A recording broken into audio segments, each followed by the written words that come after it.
नमस्कार दोस्तों, नई कृषि दर्पण में आपका स्वागत है। और आज हम पहुंचे हुए हैं गाजीपुर जिला, जो कि उत्तर प्रदेश में पड़ता है। काफ़ी शानदार यहाँ पे एक डेयरी फार्म है।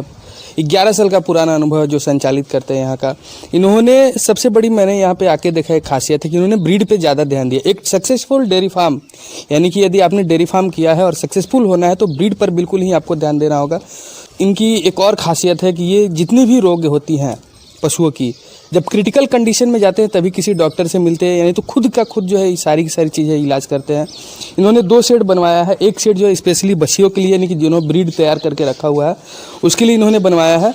और दूसरा जो है आप देखेंगे, दूसरा बगल में ही है, वो आपको उसमें उन्होंने गाय रखा है हाइल्ड मिल्किंग। इनका जो मेन मोटो है ब्रीडिंग पे ही काम करना, क्योंकि इनका कुछ और ही मानना है। काफ़ी मॉडर्न भी टेक्नोलॉजी को इन्होंने यूज़ किया है। आप देखेंगे इन्होंने फॉगर को भी इंस्टॉल करके रखा है, जो कि फॉगर काफ़ी गर्मियों के दिनों में जो काफ़ी आरामदायक होता है पशुओं के लिए, जिससे कि उनको मिस्ट मिलता रहता है और उससे वो आराम से रहती हैं। साथ में इन्होंने मिल्किंग मशीन भी इंस्टॉल करके रखा है, जो कि आपको पाइपलाइन द्वारा है। आप देखेंगे, मैं इनसे पूछूंगा कि कैसे इन्होंने कहाँ से इंस्टॉल करवाया था। और जो शेड आप देख रहे हैं दोस्तों, इसमें काफ़ी ठंडक महसूस हो रहा है। हम तो यहाँ आए हैं, बाहर में गर्मी लग रहा है, लेकिन यहाँ अंदर में आप देखेंगे कि काफ़ी जो है ठंडक महसूस हो रही है हमें, क्योंकि पूरा ट्रेडिशनल मेथड से जो गांव में लोग बनाते हैं, जैसे कि पुआल उवाल डाल के, बिल्कुल उसी के जैसा बनाया गया। और यहाँ पे पशुओं को हमको नहीं लगता कि फॉगर की भी जरूरत है, लेकिन उन्होंने इंस्टॉल करके रखा है। तो मैं कहना चाहूँगी, यदि आप हमारे चैनल पर नए हैं तो आप इसको सब्सक्राइब कर लीजिए और साथ में बेल आइकन का भी बटन प्रेस कर लीजिए, ताकि जब भी मैं वीडियो बनाऊँ तो आपको अपडेट्स जो है मिलता रहे। तो आइए मैं यहाँ के ऑनर से बात करा। नमस्कार सर, स्वागत है हमारा इस यूट्यूब चैनल में। सर, मैं सूर्यकांत पांडे। सर नमस्कार। आप फार्म कहाँ पे स्थित है पहले आप? एक गाजीपुर जमानिया में है। गांव का नाम बभनपुरा है, ठीक है। डिस्ट्रिक्ट गाजीपुर, तहसील जमानिया। तो आपने इस फार्म की शुरुआत सर कितने साल पहले की? अप्रॉक्स 10 साल पहले मैंने किया तो शुरुआत जब किए थे तो कितने पशु के साथ में अपनी शुरुआत? 2 जानवरों से मैंने शुरुआत किया था। और मेरा उस समय मुख्य उद्देश्य अर्न करना या सेव करना नहीं था। मेरा मुख्य उद्देश्य था इन जानवरों में क्या क्या समस्याएं आती हैं उसे हम रीड करें, और आगे यदि कोई भविष्य में जानवर लाते हैं तो ऐसी समस्या न हो। तो मतलब किस तरह की समस्याएं आपके साथ उत्पन्न हुई थी सर? बहुत तरह की। यदि हम मेला से परचेज करते हैं या किसान से परचेज करते हैं तो पहली चीज़ क्लाइमेट सेट नहीं कर पाते, और जब क्लाइमेट सेट करते हैं तो जानवर क्या खाए हैं क्या नहीं खाए, फिर हम अपने हिसाब से उनको एडजस्ट करते हैं। जब पूरा डाइट लेने लगती हैं देन वो अपने फुल प्रोडक्शन पे आ जाते हैं। तो मतलब कि जब शुरुआत आपने किया था तो मतलब कि इसमें कहीं और भी कोई समस्या आई थी क्या इस तरह का? हाँ, शुरुआत में बहुत सारी समस्याएं आई। जानवर बीमार हो जाते थे, फीवर हो जाता था, थनैली हो जाता था, खुर संबंधित पैर से लगड़ने लगते थे जानवर। बहुत सारी समस्याएं आई। तो मतलब कि इन सभी समस्याओं के आपने सर कैसे कैसे टैकल किया, कैसे इसकी जो उपचार आपने किया? नहीं सर, मैंने डॉक्टरों से सलाह लिया। स्टार्टिंग में तो कोई नॉलेज नहीं था, तो मैं डॉक्टरों से सलाह लिया। एक हमारे बहुत घनिष्ठ कर लीजिए पारिवारिक संबंध है, डॉक्टर विनोद कुमार तिवारी।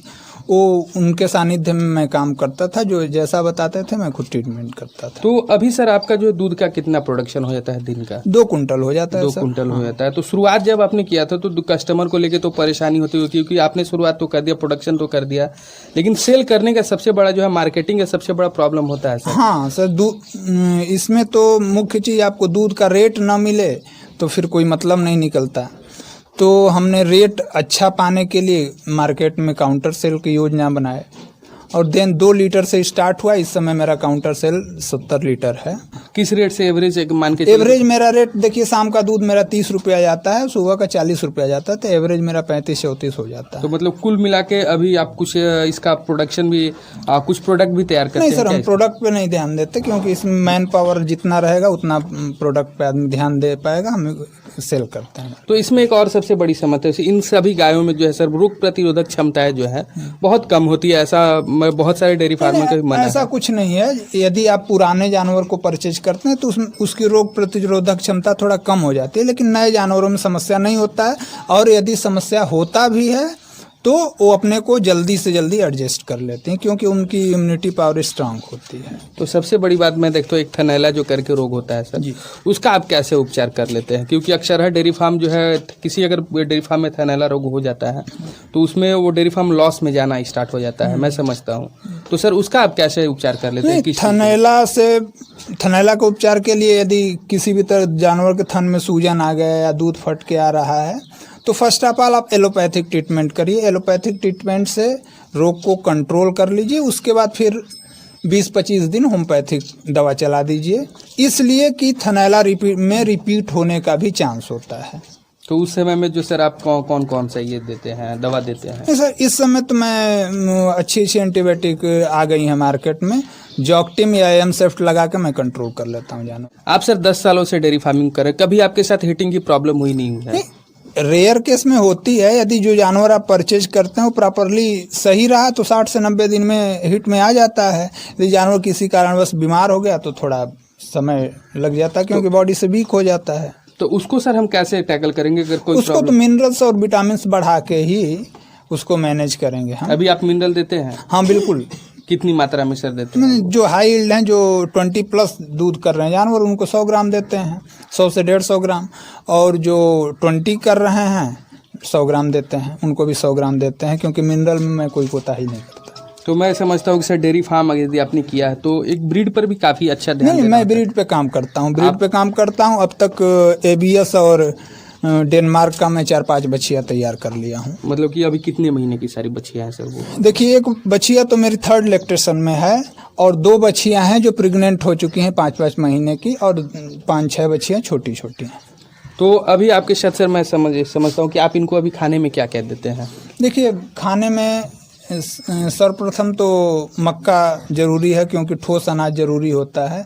हमारे यहाँ 4 महीने मिनरल, मक्का, पशु आहार, चोकर और कोई भी कड़ुई खरी या बिनौले की खली 12 महीने चलता है। बिनौले की खली आपके पास उपलब्ध हो जाती है? हाँ बिल्कुल हो जाती है, वो थोड़ा कठिनाई होती है लेकिन उपलब्ध हो जाती है। उपलब्ध हो जाती है। हाँ। वो कितने रुपए केजी सर आपको उपलब्ध हो पाता है? नहीं सर, इस समय तो मैं करुई खरी खिला रहा हूँ, हम 3200 कुंटल तक भी परचेज किए हैं। इस समय क्या रेट है हम प्रॉपरली नहीं बता। तो मतलब कि अभी जो है मैं बताना चाहूँगा सर, पूछना चाहूँगा कि आप इनको कितनी मात्रा में जो खाने के लिए जो भी चाहिए आप देते हैं? जैसे कितनी मात्रा में? जो जानवर 20 लीटर दूध दे रहा है तो उसको कम से कम 5 किलो तो अनाज चाहिए ही चाहिए, अनाज या पूरा मिक्स राशन। जी, 5 किलो अनाज कम से कम उनको चाहिए। जी। तो और एक चीज़ जानना चाहूँगी सर, आप 10 सालों से करें, काफ़ी आपने बछिया भी तैयार किया हो, तो अभी आपके पास कोई ऐसी बछिया है जो आपने तैयार करके रखा हो? हाँ सर, बछिया है। जी, कौन सी है सर, मैं जानना चाहूँगा? जो काली वाली है, ये काली वाली? जी हाँ।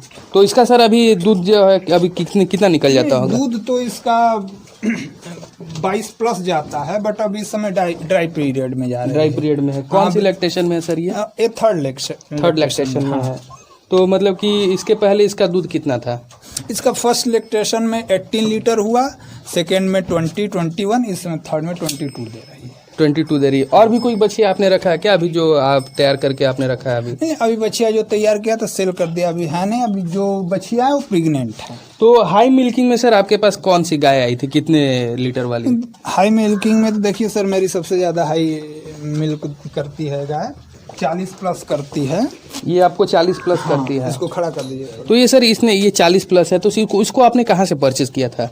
मैं किसान के यहाँ से इसको 1st लैक्टेशन में परचेज किया था। हमको लगा कुछ इसमें अच्छाई लगी, इसका बॉडी वेट और ब्रीड भी अच्छा था, इसलिए मैंने ले लिया।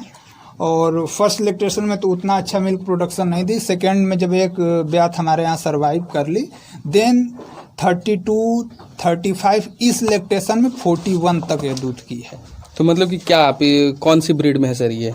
तो सर हल्का साहिवाल 10% होगा और 90% इसमें फ्रीजियन है। साहिवाल फ्रीजियन में। तो उस समय में आपने इसको कितने में परचेज किया था? कितने साल पहले आपने इसको परचेज किया था? आज से मैं 8 साल पहले इसको 70,000 में परचेज 70,000 में परचेज किया था जी। तो कुछ स्पेशल इसके लिए खाना आप नहीं देते होंगे, जो देते हैं वही मिनरल्स और विटामिन इनको बढ़ा के देते, थोड़ा सा इंक्रीज कर देते हैं? 1-8 kg अनाज इंक्रीज करते हैं, मिनरल और विटामिन पे ध्यान देते हैं। तो अभी सारी की सारी गाय आपके पास मिल्किंग में है या कुछ ड्राई में भी है? नहीं, कुछ ड्राई में भी हैं, और ज़्यादातर मिल्किंग में है। तो सर ये अभी प्रेग्नेंट है या?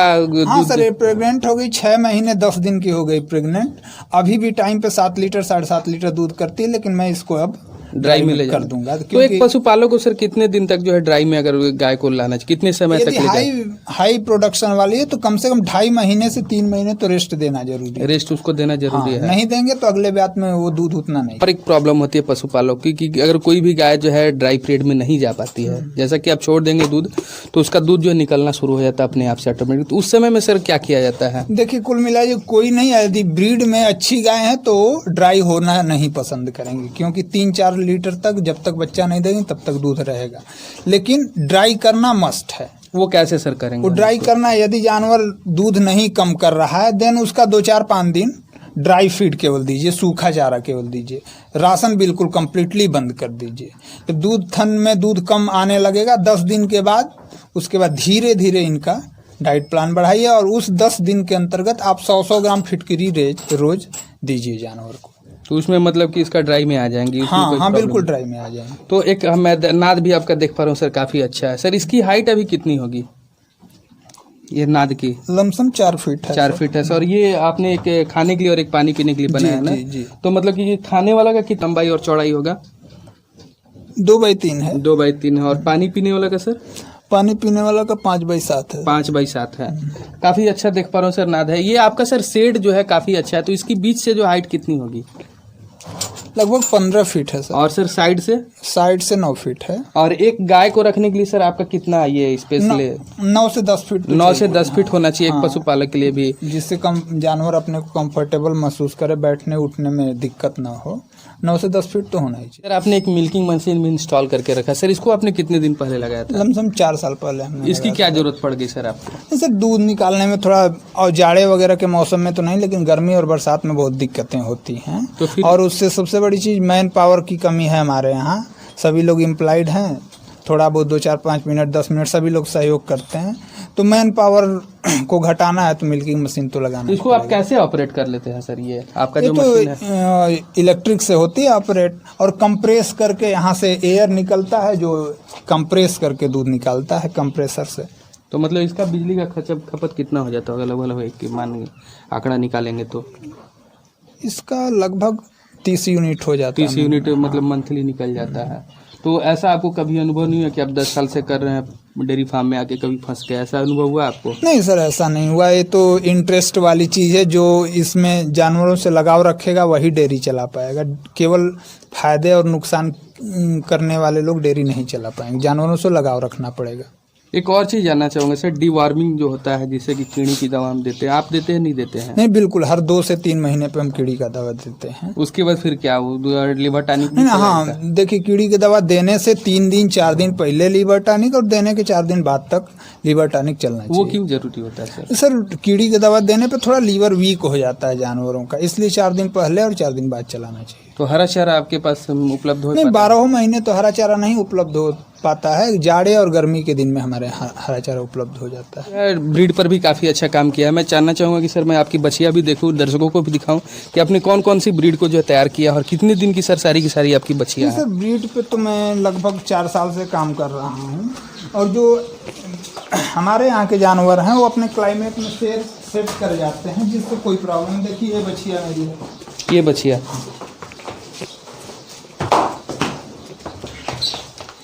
इसकी सर कौन सी है, कौन सा नस्ल में है? सर ये जर्सी और फ्रीजियन है। जर्सी और फ्रीजियन। जी हाँ। तो इसके माँ का सर कितना दूध था? इसका माँ का 25 लीटर दूध था। 25 लीटर। तो इसका कितना हो जाना चाहिए? 30 प्लस करेगी। तो अभी कितने दिन की हो गई है? ये लगभग अभी 10 महीने की बछिया 10 महीने की हो गई।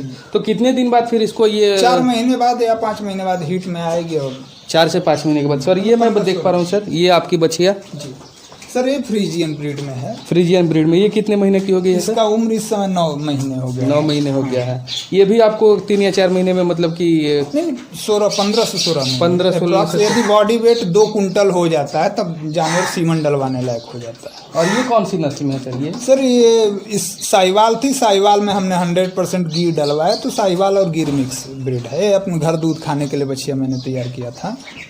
तो आपने अभी सर इनको बछिया को खाने में क्या क्या देते हैं? वही चीज़ देते हैं या इनको कुछ अलग? नहीं, वही चीज़ देते हैं हम। मिनरल्स भी देते हैं, जो दूध वाले जानवर हैं वही सब चीज़। देख पा रहा हूँ सर कि आप बछिया का जो सिंग भी आपने छोड़ दिया है, इसके पीछे क्या कारण है सर? काफ़ी लोग जो है सिंग हटा देते हैं। सबसे बड़ी चीज़ इन सबों जो जितना दूध देता है उतना ज़्यादा समस्या आता है बीमार होने का। तो जो सिंग है रोग प्रतिरोधक क्षमता को बढ़ाता है। रोग से लड़ने की क्षमता, जो सिंग वाले जानवर हैं उसमें रोग से लड़ने की क्षमता ज़्यादा होती है। तो और एक चीज़ जानना चाहूँगा सर, आपका फार्म तो काफ़ी अच्छा है सर, इस पूरे फार्म का आपका एरिया कितना होगा? ये 52 बाई 26 होगा लमसम। 26। और एक जानना चाहूँगा सर, आपको खिलाने में जो डे का अगर कॉस्ट जोड़ेंगे तो कितना हो जाता होगा पूरा का पूरा? 1800 से 2000। 1800 से। इसमें कुछ ड्राई भी है, कुछ बछिया भी तैयार हो रही है। अच्छा लगा आपसे बातें करके भी और आपसे मिलकर भी, काफ़ी आपने अनुभव अपना दिया। और एक नई पशुपालक जो है डेयरी फार्म को स्टार्ट करता है, सो आप उसको क्या कहना चाहेंगे, उसके लिए आप क्या संदेश देना चाहेंगे? यदि नए पशुपालक हैं तो पहली चीज़ तो मैं ये चाहूँगा कि आप ब्रीड वाले जानवर लें। ब्रीड, उसके बाद फिर उसके बॉडी वेट पे ध्यान दें। यदि ब्रीड रहेगा अच्छा तो जानवर प्रोडक्शन अच्छा निकलेगा। जाते हैं लोग, कितने लोग होते हैं कि केवल बॉडी वेट पे फोकस करके जानवर ले लेते हैं, क्योंकि बॉडी वेट से मिल्क प्रोडक्शन नहीं निकलता। बॉडी वेट से मिल्क प्रोडक्शन नहीं हो पाता। कम से उसमें ब्रीड भी होना चाहिए उस जानवर में। तो मैं जानना चाहूँगा सर, एक पशुपालक को सर सबसे बड़ी पहचान क्या होता है कि ये मिल्किंग में है, सबसे हाई मिल्किंग में जाएगी, कितना तक जाएगी, हम कैसे इसको पहचान सकते हैं सर? सबसे चीज़ ब्रीड होना चाहिए, ब्रीड उस जानवर में होना चाहिए। ब्रीड जानवर के गर्दन की लंबाई अच्छी होनी चाहिए। उसका जो थन है, थन के बीच की दूरी बराबर होनी चाहिए। पीछे का जो पुट्ठा है या पोछ वाला हिस्सा चौड़ा होना चाहिए। ये अच्छे जानवरों का पहचान है। एक और पहचान है खुराई, जिसकी खुराई में जो दूरी है, जिसकी जितना ज़्यादा रहेगी मिल्क प्रोडक्शन उसका ज़्यादा रहे। हमारा पर्सनल अनुभव। ये आपका अनुभव है सर। काफ़ी अच्छा लगा सर आपसे मिलकर, आपने इतनी सारी जानकारी हमें दर्शकों को शेयर की, इसके लिए सर बहुत बहुत धन्यवाद।